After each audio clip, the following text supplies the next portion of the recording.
নমস্কাৰ, মোৰ নাম প্ৰণৱিকা মহন্ত। মই এই ভিডিঅ'টি বনাইছোঁ আমাৰ ড্ৰিডিং কোম্পানীৰ ওমেন কেয়াৰ প্ৰডাক্টটোৰ ৰিভিউ এটা লৈ আহিছোঁ আপোনালোকৰ আগত। এইটো হৈছে আমাৰ ওমেন কেয়াৰ প্ৰডাক্ট। এইটো হৈছে আমাৰ হেল্থ ছাপ্লিমেণ্ট।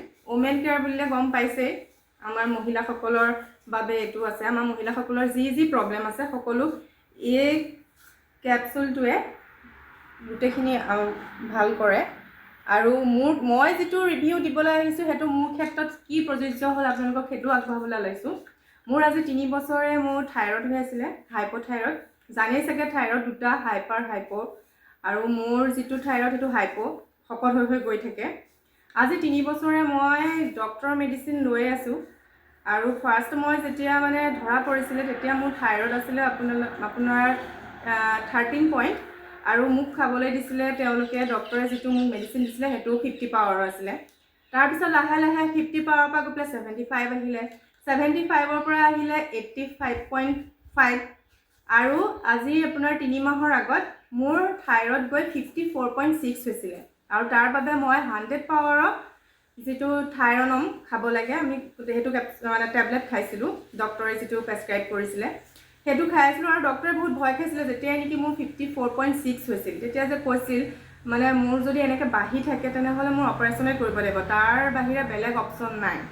তেতিয়া সেই টাইমতে মোৰ লগৰ এজনীয়ে ক'লে যে আমাৰ এনেকুৱা এটা কোম্পানী আছে ড্ৰিডিং, তাত ওমেন কেয়াৰ বুলি এটা ছাপ্লিমেণ্ট আছে। এইটো একচুৱেলি মেডিচিন নহয়, এটা ছাপ্লিমেণ্ট, তই লৈ চাব পাৰ।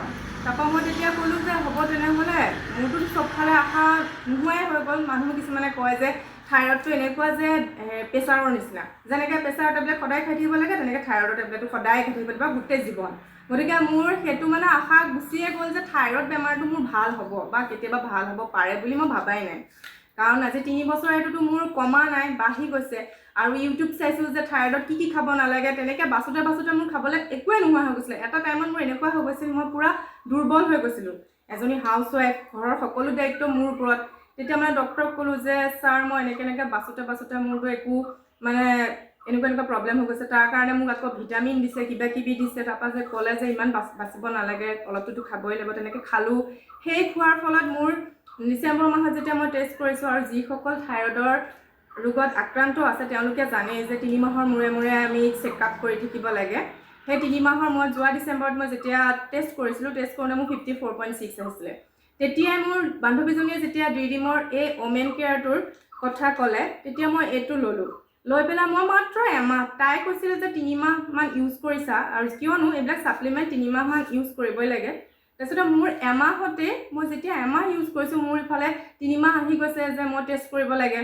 তেতিয়া মই টেষ্ট কৰিছোঁ, আপোনালোকে বিলিভ কৰিব নোৱাৰে, যিজনী মানুহৰ 54.6 আছিলে থাইৰয়ড, সেই মানুহজনীৰ এতিয়া আপোনাৰ 2 পইণ্ট আছে, যিটো নৰ্মেল থাইৰয়ড হৈ গ'ল। মই মানে যেতিয়া ৰিপৰ্টটো হাতত আহিছে মই বিলিভ কৰিব পৰা নাই। আজি 3 বছৰে মোৰ থাইৰয়ড কোনোদিন কমা নাই। এতিয়া 54ৰ পৰা যেতিয়া আপোনাৰ 2 পইণ্টলৈ আহি যায়, কিমান এটা ভাল লাগে ভাবকচোন। তেতিয়া মই বিলিভ কৰিলোঁ এইটো যে বহুত ভাল। আৰু অকল যে থাইৰয়ডৰে কাম কৰে সেইটো নহয়, আমাৰ মহিলাসকলৰ যি প্ৰব্লেম আছে সকলোবিলাকে এইটোৱে চলিউশ্যন কৰা হয়। আৰু মানে কি, মোৰ যেতিয়া থাইৰয়ড হৈছিলে তেতিয়া মোৰ পিৰিয়ডছৰ প্ৰব্লেমো আহি গৈছিলে, চব খেলি মেলি হৈ গৈছিলে। এইটো যেতিয়াৰ পৰা ষ্টাৰ্ট কৰিছোঁ মোৰ পিৰিয়ডছো ৰেগুলাৰ হ'বলৈ লৈছে, ইৰেগুলাৰ নহয়। আৰু মানে মই নিজৰ ওপৰত বহুতখিনি ভাল পাইছোঁ। আৰু আপোনালোকে যদি বিলিভো নকৰে তেনেহ'লে মই এই ভিডিঅ'টোৰ শেষত মোৰ ডিচেম্বৰ মাহৰ যিটো মোৰ টেষ্ট আছিলে ৰিপৰ্ট, আৰু যিটো মোৰ এতিয়া ৰিচেণ্ট যিটো মোৰ ৰিপৰ্ট, দুইটা মই ৰিপৰ্ট আপোনালোকৰ এই ভিডিঅ'টোতে মই শ্বেয়াৰ কৰিম, আপোনালোকে চাই ল'ব পাৰিব। আৰু এটা কথা, মই ভাবাই নাছিলোঁ ড্ৰিডিঙৰ পৰা এই বস্তুটো মই বাই কৰোঁতে যে মই এটা কৰ্মসংস্থাপনো পাম।